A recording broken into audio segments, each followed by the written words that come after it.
Hello people, mornings, another beautiful day. Yeah, hope your five senses work, health and strength is good or excellent. What? Got another piece of Half-Life news, but this time it's about the Dreamcast version. Listen to this. This early version of Half-Life Blue Shift includes a bizarre G-Man moment.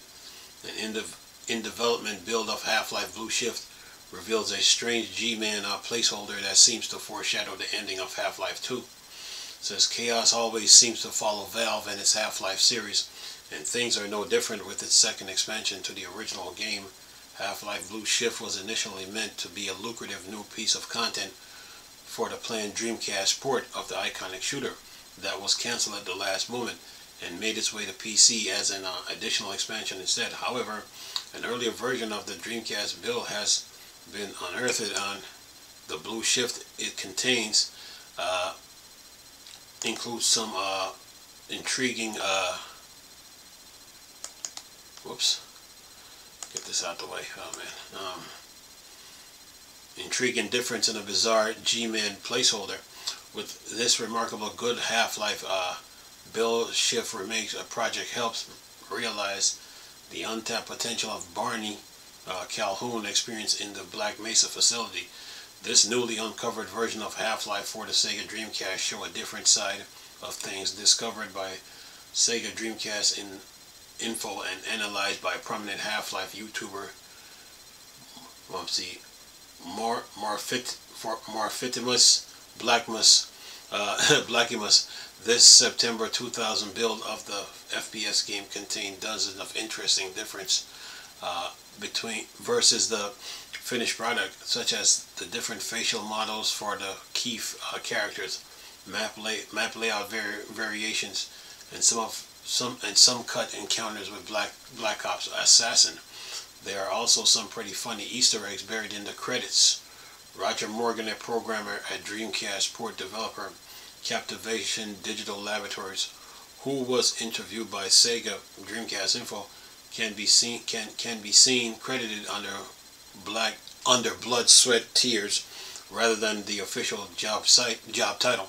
The studio official mascot, a stuffed rabbit named Nathaniel, is also honored with Nathaniel Legomorph listed as the project chief executive bunny.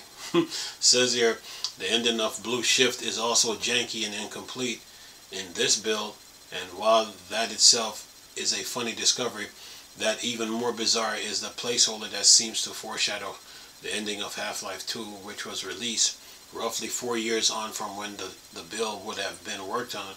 It sees G-Man appears from his ominous white door and walk through a black void to the one we see at the end of Half-Life 2. However, instead of delivering a sinister monologue, here he is dubbed with a reference to Budweiser infamous "What's Up" commercial from the late 90s.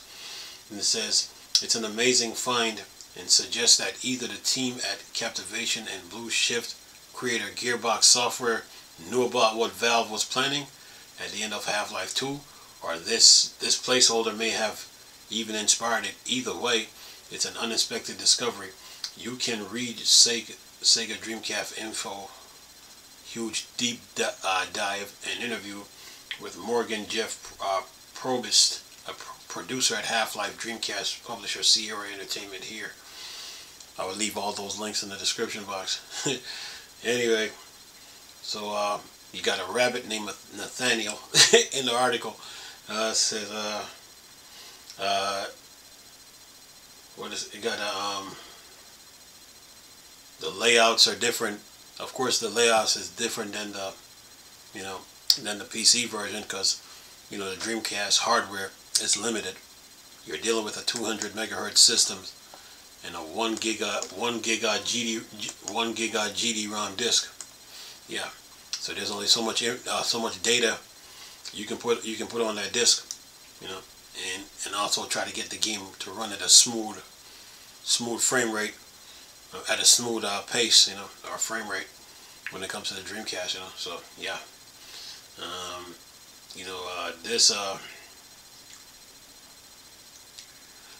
this version of the Dreamcast version, turned into an expansion for Half-Life 2, I remember, me personally, I remember, you know, I went to go pick up Quake 3, and there was like 4 copies of I think it was like 4 or 5 copies of Half-Life. I remember the store clerk was telling me to try to get Half-Life, but I wasn't into Half-Life then. So, because I was into Quake 3 because I played it on, I played it on PC. So when it came to the Dreamcast, I had to get my hands on it. So yeah, the game was pretty fun, man. Especially when you raise the settings and challenge the computer. Yeah, the computer bring it to you. But anyway, yeah, I had a chance to get it. But little did I know that the game that I passed on was gonna be that big. Yeah, so, or maybe the first game came up. The first game was out, but I didn't pick up on it then. But then the Dreamcast version came out. The second and the Dreamcast version came out, and I didn't know the game was that big, so I passed on it, and went for Quake 3 instead. Quake 3 ain't no slouch, but I had a chance to get Half-Life, and it just, yeah. But anyway, because at the time when I seen it, there was only like 4 to 5 copies, 4, and they were in an orange yellowish case. And I remember the store clerk like, you need to get this, and I'm like, I passed on it. Yeah. Anyway, living you learn. But anyway, other than that, man. But this one, this article really do talk about the Dreamcast version and the face, character designs, facial recognitions, everything like that.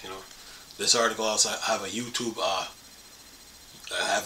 video called the early Blue Shift prototype build. So I'll leave the link in the description box. But yeah, Half-Life, little secret here and there, man. So yeah, this game, the Dreamcast version is filled with Easter eggs too. So yeah,